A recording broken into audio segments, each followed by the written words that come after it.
I thought you were a good daughter-in-law, but it seems I was wrong. Leave this house and never come back. You're nothing but a parasite. Pack your things and go.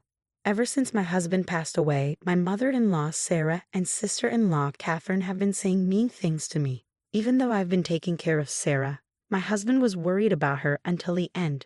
And yet Catherine says bad things about him, and I couldn't help but argue back. If you both feel that way, I understand. I'll leave. When I said that, Sarah and Catherine were happy, but a few months later, they were begging me. The bad luck I wished for them was worse than I thought. My name is Emily. I'm 32 years old and work as a buyer for famous brands. I met my husband Tom through a friend. Tom was kind and calm, just the husband I wanted, so I said yes when he proposed. Tom's parents were independent, so I got along well with them and didn't have any problems with my mother-in-law. Having a caring mother-in-law and practical father-in-law seemed perfect to me. Tom worried about his mom's financial future because she didn't think much about money. He thought it would be fine as long as his dad, who was responsible with money, was healthy. Tom also had an older sister, Catherine, who was divorced and lived alone. He figured she'd take care of their parents later on. But Tom didn't fully trust Catherine. I'm worried about giving our family money matters to Catherine. Why? There were problems before. I didn't think much about Catherine's past then, but later, Tom's worries turned out to be true.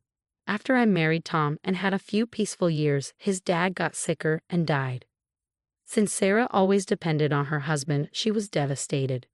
It's tough now, Sarah, but let's try to move on. I've always let my husband handle everything. I don't know how to do it alone. Tom was worried about his mom living alone, and I share his concern. As our son, he must have been really stressed about it. Then, one night, he came to me with an idea. Emily, what if my mom comes to live with us? It was unexpected, but I had a feeling he might suggest this someday. But what about Catherine? What about her? Shouldn't she, as the daughter, take care of mom instead of us? I want to step up and take dad's place, looking after mom. She's not great with money, so I'll handle her finances too. Can't we ask Catherine to do that? No, that won't work. It was rare for Tom to firmly say no to my idea. I want to make sure dad's money is well taken care of, so mom won't struggle later on. Even though he felt bad about asking me to live together, Tom was determined to handle dad's inheritance and savings. It's okay. I think we'll all be happy living together with your mom. I'm genuinely worried about her being alone too. Oh, Emily, thank you so much. And so we started our new life as a family of 3 in Sarah's house. Just like she promised, Sarah left everything for her husband to handle, from bank accounts to bills and credit cards. She didn't really understand any of it. Tom managed her money separately from ours and decided to give her a monthly allowance for her expenses. Whenever Sarah was tempted by dodgy salespeople or pressured to buy expensive stuff by friends, it was Tom's job to guide her. If he didn't, she might end up with a lot of debt because she was careless with money. By taking on the role of her husband, Tom made his mom happy. Seeing her happier also made Tom feel better. Sarah helped out with the household chores since I was working, and everything was going smoothly. But our peaceful life came to an abrupt halt. Tom collapsed at work. He had the same illness as his dad and might have pushed himself too hard during a busy time, ending up in the hospital. Sarah and I visited him almost every day, but Tom didn't seem to be getting better. Emily, I need to talk to you about what happens after I'm gone. Don't say that.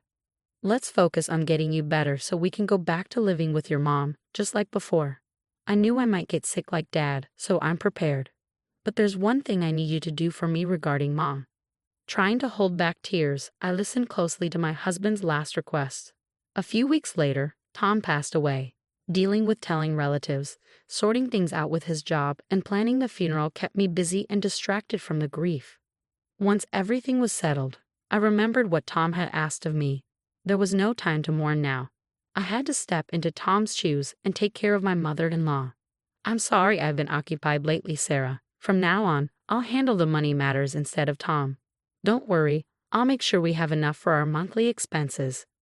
Emily, are you still going to stay with me now that Tom is gone? Absolutely. Tom always told me to take care of you. Let's keep supporting each other.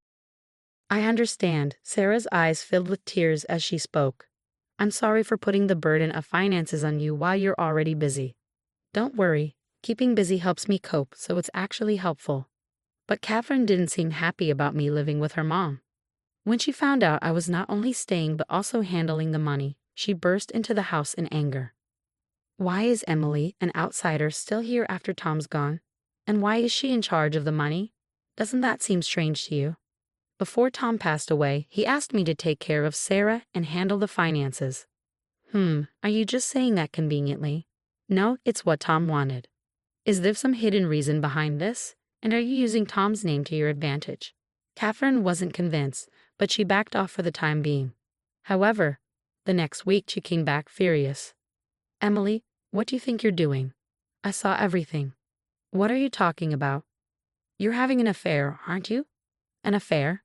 I saw you going into a men's store and dining at a fancy restaurant with a man. Are you using Tom's money on your lover? That's not true. I haven't spent any money like that on someone else. Your excuses won't cut it. It hasn't been long since Tom passed away, and you're already moving on to someone new. Have you no shame? Mother, don't you agree? Influenced by Catherine's words, Sarah started to doubt me too. Emily, is it true? No, that's not what happened. I'm just following Tom's wishes, I tried to explain, but Catherine interrupted me. How dare you bring up Tom's name after cheating on him? How could you sink so low? I fell silent, feeling the cold stares from both Catherine and Sarah. Then Sarah spoke up. I used to think you were a good daughter-in-law, but I was wrong. I never want to see you again. Leave, Catherine chimed in triumphantly. That's right, parasites like you don't belong here. Determined not to let Tom's wishes go to waste, I endured it all. With that resolve, I remained silent. But Sarah and Catherine didn't stop there. They continued to hurl hurtful words at me. Poor Tom, picking someone like you.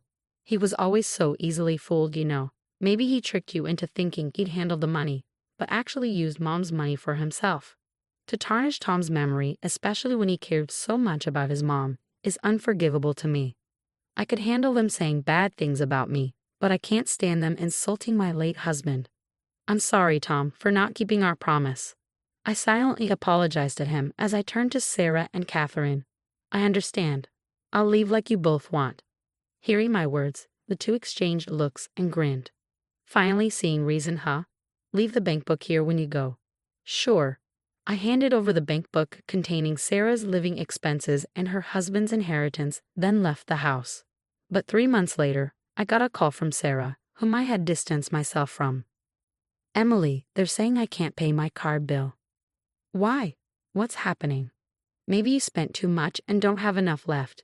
You should check your balance using your bank book. Balance? How do I do that?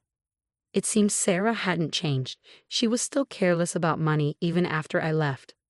As I thought this, Sarah started yelling at me angrily. This never happened when you were here. Suddenly after you left, the money's gone. You must have stolen it. I can't believe this. Come here right now. Furious, Sarah hung up the phone. Feeling heavy-hearted, I reluctantly went to her house. When I arrived, both Sarah and Catherine were waiting for me. Ignoring Sarah's anger, I accessed her online banking, checked the balance, and showed it to her. Here's the transaction history for this account. As you can see, while I was managing it, the balance never went negative. Do you understand why? Because I was saving money. It's hard to believe that you, who aren't good with money, would suddenly start saving. Actually, the balance stayed positive because I was depositing $1,500 every month for living expenses. Living expenses? I didn't know about that. Tom and I did it while he was alive. We decided to use our money to cover your expenses, so your savings wouldn't go down. Really? Tom did that? Yes, even after he passed away, I kept doing it with $1,500 from my own salary. But when you asked me to leave, I stopped. Then I continued, showing Sarah the transaction details. Let's see the transactions after I left. There are more than $1,500 being taken out, suggesting big expenses. I didn't change my spending habits. Maybe Catherine used it. With that, I shifted the conversation to Catherine. Looking at the details, there were card payments at fancy stores and restaurants.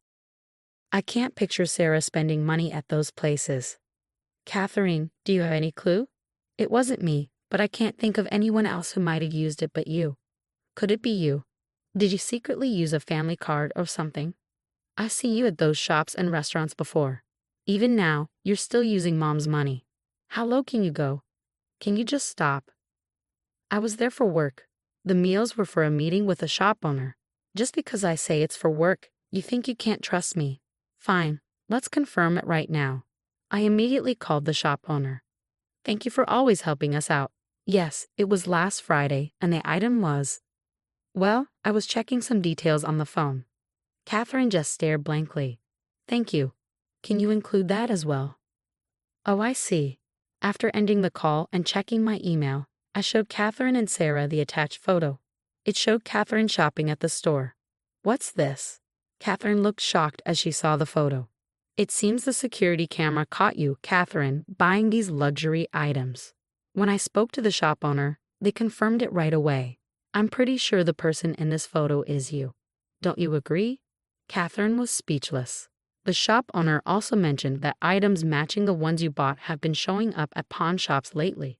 The dates and items match the ones when you use the card, right? Catherine's voice shook, and she seemed confused. Sarah, looking puzzled, asked Catherine, but why go through all this trouble? Buying something and then selling it to a pawn shop right away. Since Catherine didn't seem willing to answer, I spoke up. She probably needed cash quickly. If she took it straight from the bank account, it would have been noticed right away. So you tried to frame me by shopping at my workplace, making it look like I was the one spending money, didn't you? Catherine couldn't defend herself and stayed silent. Meanwhile, Sarah seemed to have more questions and kept pressing Catherine. Catherine, why do you need so much money? Well, I had debts to repay, Catherine confessed quietly. But I added more to her confession. You didn't tell Sarah about it, did you? Do you know why Catherine got divorced? It was because of her debts. Tom often mentioned how troubled he was because Catherine kept asking to borrow money. This has been going on since before Catherine got married. Even after she got married, Tom complained that Catherine's spending habits hadn't changed. You had debts. Sarah then remembered something. The money your father left you, Catherine. I gave you a bank book with the inheritance in it, didn't I? Don't tell me even that money. At Sarah's request, I checked the balance of the bank account where the inheritance was kept. Sarah, the bank account is completely empty. What? Completely empty. But a few days after I left the house, all the money was taken out of the account. No, this can't be. Sarah collapsed to her knees, yelling at Catherine in anger. What's the problem? I had to meet my repayment deadline. My father would have let me, his daughter, use the inheritance however I wanted. I can't believe Sarah is so stunned. It seems Tom was right all along. He always said letting Catherine handle money was risky. He probably saw this coming. Sarah gave Catherine a stern look. That money wasn't just for me, you know. You got your share of the inheritance, right? Who uses someone else's money? You're the one taking advantage of this house. Leave. We're done, Mom. Wait, didn't we agree that I would live here in Emily's place after she left? If I stay with someone like you, I'll end up in debt too. I expect you to return every cent of your father's inheritance. With those words, Sarah forcefully kicked Catherine out of the house. However, I'm unsure if it was the right outcome. Since then, we've lost all contact with Catherine, and Sarah never got back any of the misused inheritance. If she still had it, Sarah could have lived comfortably in her old age. But now she lives in poverty and loneliness. On the other hand, even though Catherine used the inheritance to pay off her debts, her spending habits didn't change, and she's accumulated even more debt. Without money to repay her debts, she keeps moving to avoid her loan sharks. Only now do I truly feel the weight of Tom's passing. Though things turned out differently from Tom's last wish, I believe I haven't done anything wrong. Tom wanted me to prioritize my happiness above all else. Living with Sarah and Catherine would have gone against Tom's wishes for our well-being. I believe he would understand. From now on, with memories of Tom in my heart, I'll take a new step forward.